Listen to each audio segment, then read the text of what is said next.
السلام عليكم ورحمة الله وبركاته. كل سنة وانتم طيبين وتنعاد عليكم بخير. النهاردة آخر يوم رمضان، تنعاد عليكم بخير وعلى الأمة الإسلامية بخير، والعيد بكرة. كل سنة وانتم طيبين وعيد سعيد عليكم وعلى أولادكم وعلى حبايبكم، ويكون فرحة وبهجة عليكم يا رب، وجبرا كبير يتعجب به أهل السماوات والأرض.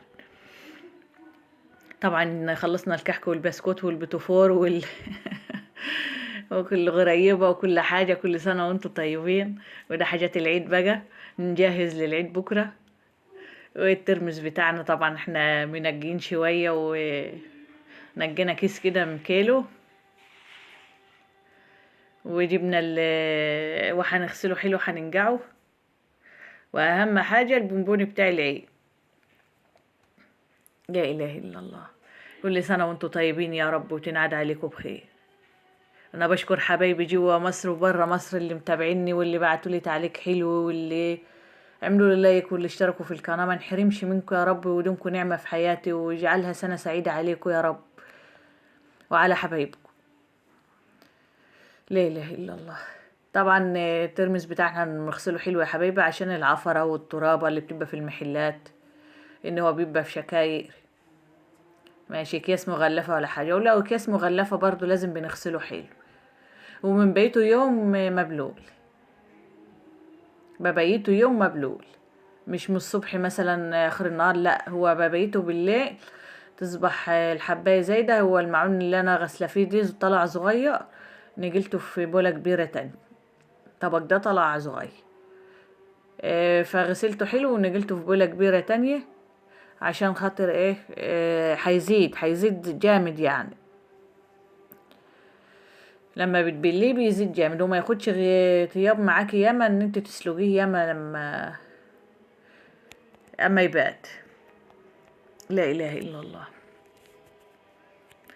طبعا هو بياخد سليك حوالي ربع ساعة او مش اكتر من كده، على نار حامية على طول بمية سخنة، والنار عالية مش نار واطية ولا حاجة. توطيش النار عليه عشان الحباية ما تجلدش منك. النار الواطية النار الحامية العالية بتخليه لا اله الا الله يستلق معاكي بسرعة.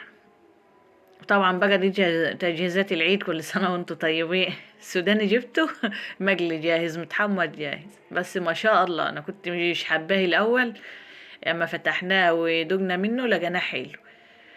الحبايه لا محروقه ولا مصفطه ولا اي حاجه، ما شاء الله. الحبايه حبايه من جو. طبعا شايفين لما تبلي وبات تاني اليوم بقى نديت تاني يوم، زاد وزاد بزياده كمان. هنصفيه حلو، والميه معانا على البوتاجاز بتغلي، هنحطه عليه يعني ما بتغليش قوي يا سخنت.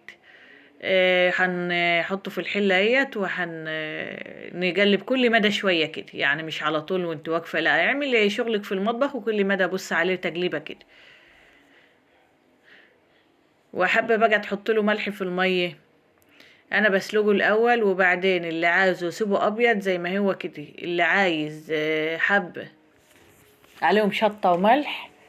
شطه بالليمون بحطوا عليه ملح، وشطه بليمون، بابريكا حاميه، اللي انتوا حابينه. هو بيتحط له حاجات ياما، بس انا بحبه بطبيعته كده بالملح.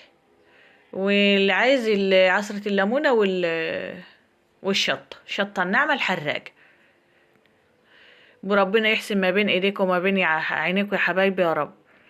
متنسوش تعملوا لايك وتشتركوا في القناة. السلام عليكم ورحمة الله وبركاته. استودعكم الله.